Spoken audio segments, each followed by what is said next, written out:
sharp. Right. And you had to bring it. Exactly. You really had to bring it. If you didn't bring it, they knew. Right. You know what I'm saying? And you get thrown off the stage. Apollo Theater, don't go there half-stepping. You get knocked out. You know what I'm saying? Have you ever noticed how some people give everything they've got to the world and still leave it without the fanfare they deserve? That's exactly what happened when Walter Scott passed away. He wasn't just a singer. He was the voice, the soul behind a sound that shaped generations. As one of the original members of the Whispers, Walter helped create music that became part of people's lives. But when he quietly passed away in 2022 after a private fight with cancer, it was like the world barely noticed that it didn't seem fair. How does someone so deeply rooted in our musical history slip away without headlines, without applause, without the celebration he earned? Call it what it is. Call it what it is. Well, we different. That's why he said. He we different. Scotty's pretty brutal when it comes I to don't that. know. I only know one way to talk, and it's just say what you feel. You know, I'm not trying to sugarcoat it. But we shouldn't have to redo. We shouldn't even have to. We've been singing 54 years, and we find here, thank God, we are still able vocally to go back and redo. Why is it that some of our legends have to wait until they're gone before the world finally says, "Thank you"? But here's the truth.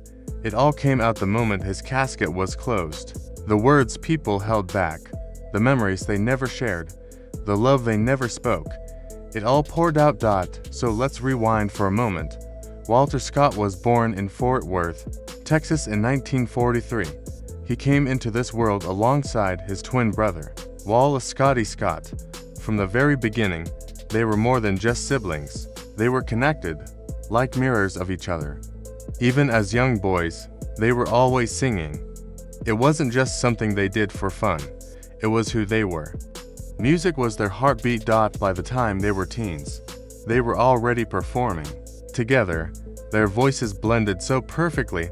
He says that the record companies mean well. No, they don't, in my humble opinion. Because if they did, we wouldn't have this problem in the first place. But like he said, I do want to say to young people, because he just said something I think that the young people need to, your priorities do need to change. They shouldn't be a tennis shoe. It sounded like one soul split in two. They didn't grow up with much, but they had harmony. And they held onto it like it was gold. In the early 1960s, the twins made a move that would change everything. They left Texas behind and landed in Los Angeles. There, they met Marcus, Hudson, Nicholas Caldwell, and Gordy Hammond. And that's when the Whispers were born. They weren't overnight stars. They performed at local events, talent shows, and wherever they could get a foot in the door. They hustled hard, built from the bottom. Walter didn't need to be center stage. That wasn't his style. He didn't crave attention. He didn't push others aside. He wasn't loud or flashy. But when he sang, people stopped and listened because they could feel it. His voice didn't just hit notes. It carried emotion. Articulate, they can express themselves and they understand the business. They've come so much further than we could ever do because we didn't have the clout at the time. Then came the war.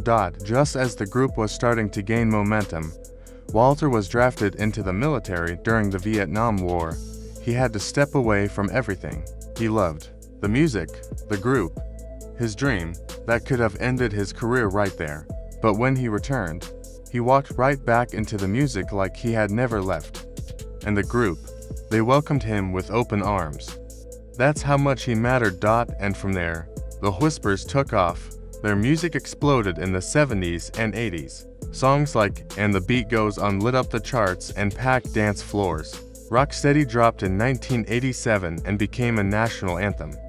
Lady, that smooth, romantic jam, stayed on love playlists for decades. And through it all, Walter stayed loyal. He never tried to go solo. He never chased fame for himself. In a business full of egos, he chose brotherhood over spotlight. He stayed committed for more than 50 years. But while we were out here dancing to the music, Walter was quietly dealing with something none of us saw coming. He was sick. Cancer. And not many people knew. He didn't go public with it. He didn't ask for sympathy. That wasn't who he was.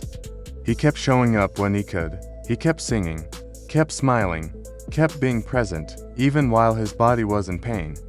Even as it got harder to move, he didn't stop. Instead, he chose peace. He spent his final days surrounded by love, away from the cameras and the noise. Meanwhile, people were still sharing old videos of him online. Fans were commenting on how timeless his voice was. They were reminiscing, but they didn't know that while they were celebrating him, he was quietly slipping away. Think about that. Imagine carrying that kind of pain and still choosing to stay calm. Still choosing love over attention. That's strength most of us can't imagine. That's grace most people never reach. When the news finally broke, it hit hard, but it was quiet. There were no breaking headlines, no major award show tributes, just a sense of something precious now missing. But the funeral, that's where the real moment happened. It took place in Northridge, California. It wasn't some grand spectacle. It was a simple room filled with people who really knew him. Not just the stage version, but the man behind the mic. Friends, family, old fans, people from the industry, and even strangers who just showed up to honor the voice that had once comforted them in a tough moment. It wasn't about being seen. It was about respect. But there was a heaviness in that room, the kind that settles deep in your chest and won't let go. Then, Wallace stepped forward, Walter's twin brother, his other half. The one person who had known him since before they were born. When Wallace began to speak, the room froze, and what came out wasn't just a speech. It was pain, pure, raw pain. His voice cracked, his eyes welled up. This wasn't a brother talking. It was a man saying goodbye to his mirror. He shared stories about their childhood, how they'd sneak into talent shows, how they used hairbrushes as microphones, how the whispers started with nothing but a dream. But the most powerful thing he said, when you lose your twin, you don't just lose a brother, you lose a piece of yourself. That line broke people. You could hear quiet crying around the room. People weren't just mourning Walter, they were mourning with Wallace. Because his pain was all of our pain. Then came Leaveil Degree, Walter's longtime groupmate. Leaveil has always been the calm one, smooth, quiet, steady. But that day, he was shaken. He walked to the front, took a deep breath, and tried to speak. But the words wouldn't come. He stood there for a long moment, tears in his eyes. The room held its breath. Then he started talking, slowly, carefully, sharing memories from when they were young men, grinding in LA, sleeping on floors, dreaming of just one shot. He spoke about how Walter was the backbone, the glue, the one who kept everything on track. And then, he did something that nobody expected. Leaveil started singing. No music, no microphone, just his voice, raw, broken, honest. He sang Let's Go All the Way, one of their deepest songs. His voice cracked, he missed some notes, but no one cared, because in that moment, it wasn't about perfection, it was about love. It was about honoring someone who had given everything and never asked for anything in return. When he finished, the room was silent. Then came slow claps, not for the performance, but for the memory, for the bond, for the brotherhood. In that room, for those few minutes, Walter was still there. Not in body, but in spirit. That's when you realize the greatest tribute isn't in a statue or an award. It's in the way people remember you, the way your story lives on in the ones you loved. Now let's talk about something people don't say out loud. The whispers music lives on. You can hear it on streaming platforms, in movies, in TikToks, in playlists that span generations. Artists like Will Smith and J. Cole sampled them. Their sound is everywhere. But did Walter and the group get paid fairly for all that? Not really. There's been talk for years, quiet whispers, no pun intended, that the whispers never saw the kind of money their success should have brought. Not in royalties, not in publishing, not in licensing deals.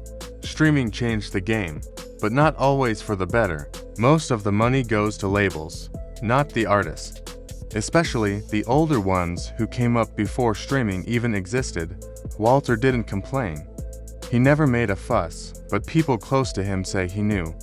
And it hurt. Imagine giving 50 years of your life to something, only to watch others profit off your work while you stay in the shadows. That's a different kind of heartbreak. And yet, Walter kept showing up, kept performing, kept loving his fans. But here's what nobody can take away. What Walter built was bigger than any paycheck.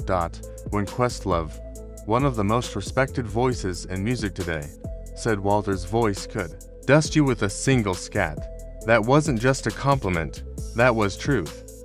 That was history speaking. Walter wasn't just a part of a group, he was the soul behind the sound. And every person in that room at his funeral felt that. Leaveil's tribute proved it. Wallace's pain proved it. The silence that fell after the last song proved it. Walter's legacy, it in numbers or sales charts. It's in moments. It's in a family cookout where someone plays rock steady. It's in a couple slow dancing to Lady. It's in your mom's radio on a Sunday afternoon, the volume low, that same voice still wrapping around you like home. So if you've ever played a Whispers song during a road trip, if you've ever sung along without even realizing it, if that music ever made you feel something you couldn't put into words, then do one thing right now. Leave a comment. Share this with someone who remembers. Hit like. Subscribe. Let's make sure Walter Scott gets the love he always deserved, not just in death, but in the way we live. Let's give this man his flowers, even if they're a little late, because legends like him should never fade quietly. If Walter Scott's voice ever moved you, now's the time to show love. He gave us music that shaped memories, healed hearts, and made us feel something real. Let's not wait until it's too late to honor the greats. Drop a comment, hit that like button, and share this video with someone who remembers. And if you haven't already, subscribe for more stories that deserve to be told. Walter may be gone, but his voice, his legacy, and his love for music still echo loud and clear. Let's keep that echo alive, together.